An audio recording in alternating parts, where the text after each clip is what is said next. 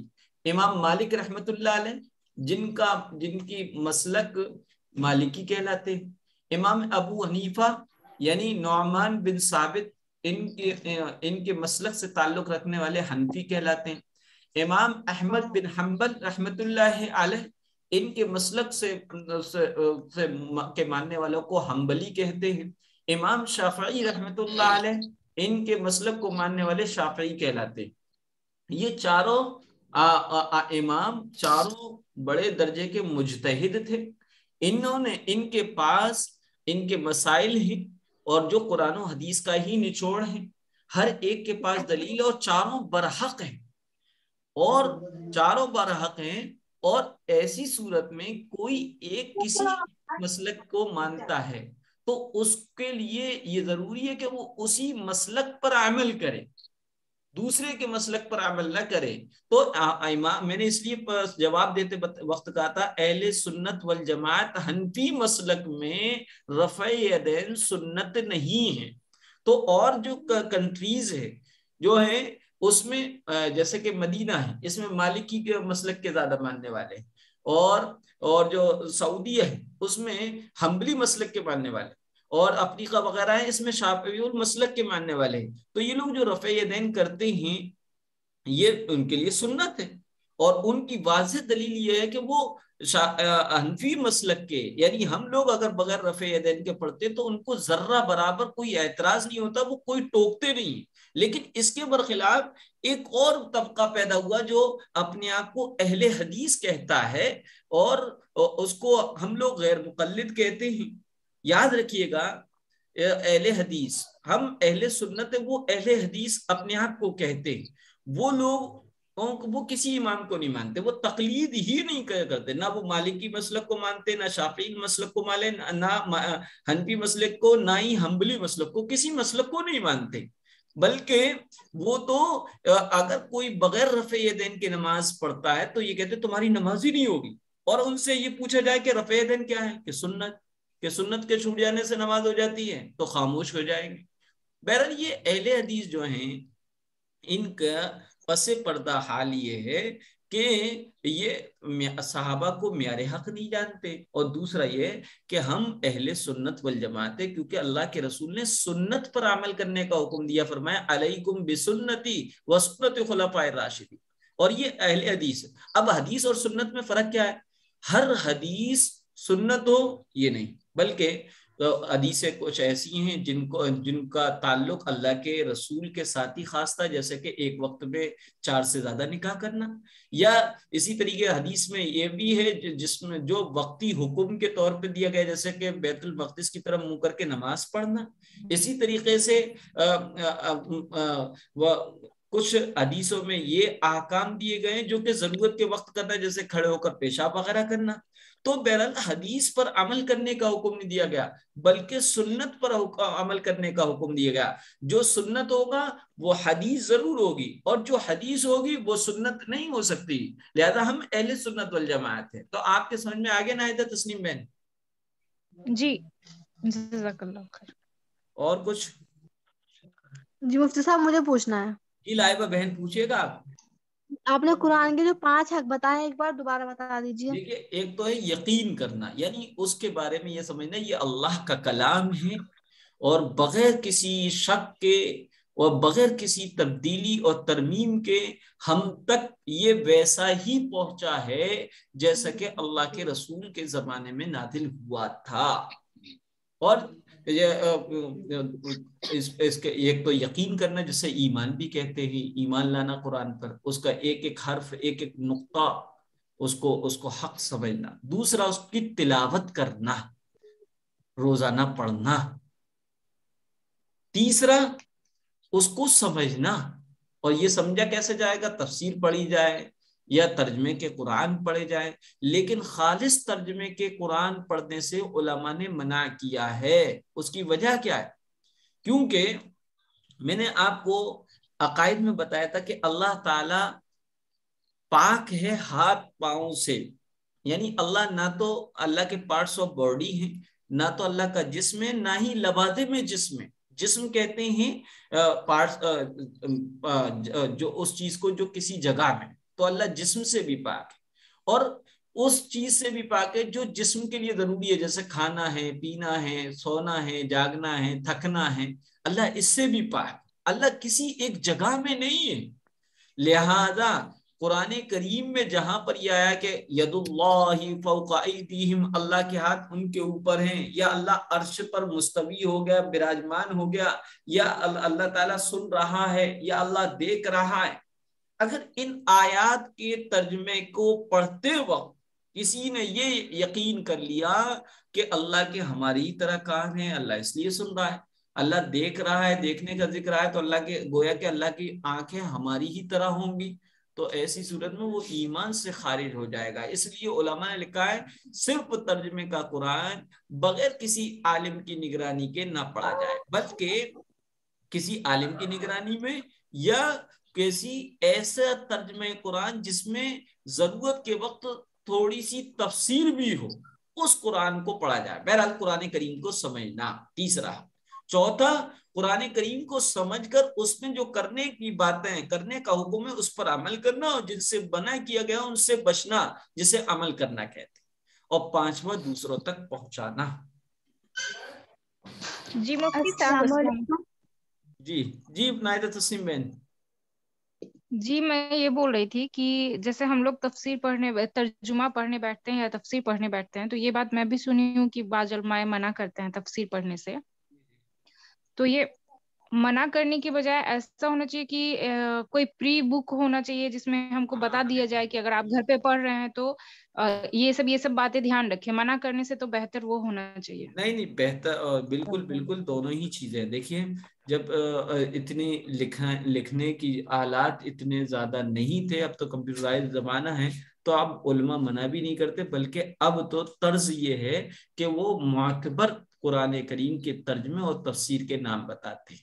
میں نے صرف آپ کو مسئلے کو کلیئر کرنے کے لیے بتایا کہ بعض علماء منع کرتے ہیں، اب جو ہے اب منع نہیں کرتے، اب تو معتبر تفسیر اور ترجمہ قرآن کو بتاتے۔ جی مفتی صاحب، جس نے ترجمے سے قرآن نہیں پڑھا تو پھر ایسا کچھ تھوڑی ہوئے گا، مطلب ہمیں گناہ وغیرہ ملے گا؟ نہیں، تو اس کا یقین کرنے میں ہی یہ چیز آ گئی، کیونکہ دیکھو ہم نے آپ نے اس کو پڑھا نہیں، لیکن جو ہم ایک عالم بتا رہے ہوتے تو آپ یہ سمجھتے ہیں کہ یہ انہوں نے بتایا ہے، وہ قرآن میں ہے، تو اس لیے آپ عمل کرتے ہیں۔ ہماری بات نہیں ہوتی، بلکہ زبان ہماری ہوتی ہے، بات اللہ کی ہوتی ہے، لہذا آپ نے وہ حق ادا کر دیا گویا کہ۔ دیکھا ہم تو عہد نامہ پڑھتے نہیں، کوئی دقت تو نہیں ہے جی ہم عہد نامہ نہیں پڑھتے ہیں، کوئی دقت تو نہیں؟ نہیں، کوئی دقت نہیں ہے، اصل تو قرآن ہے، عہد نامہ کوئی ضروری نہیں، ہم عہد نہیں نامہ ہے پڑھتے نا۔ جی، کوئی ضروری